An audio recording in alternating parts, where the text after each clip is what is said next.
Hello guys, welcome to Compete Minds. Today's question: which of the following countries is not mentioned as having ratified agreement for the International Big Cat Alliance came into the force అంటున్నారు. అసలు international big cat alliance ఏంటి, ratification అంటే ఒకసారి చూద్దాం.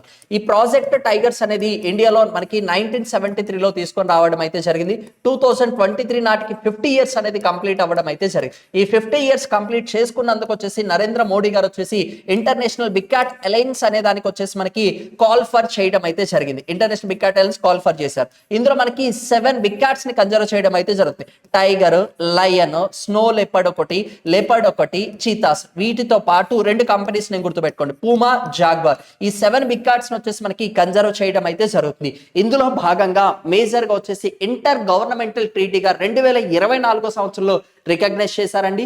అయితే ఇక్కడ ratification అంటే ఆ దేశాలకు సంబంధించిన పార్లమెంట్లో తీర్మానం తీసుకొని వచ్చి ఆ తీర్మానం అనేది ఆమోదించింది మాత్రం ఎట్ ప్రెసెంట్ 5 దేశాలు మాత్రమే ఉన్నాయండి. అందులో సోమాలియా ఒకటి, అండ్ మనకి లిబియా ఒకటి, ఇండియా ఒకటి, నికరాగ్వే ఒకటి, ఈస్ట్ వానియా అని ఈ 5 దేశాలు మాత్రమే ఉన్నాయి. అయితే మనకి ఇందులో కానిది అడుగుతున్నారు, నాట్ ది మెంబర్ అని అడుగుతున్నారు. కాబట్టి సోమాలియా ఉంది, అండ్ లిబియా కూడా ఉంది, ఇండియా ఉంది, అండ్ ఈస్ట్ వానియా కూడా ఉందండి. ఎస్, లేనిది అంటున్నారు. కాబట్టి Kenya is not a ratified member country in terms of the international big cat alliance అని చెప్పుకోవచ్చండి.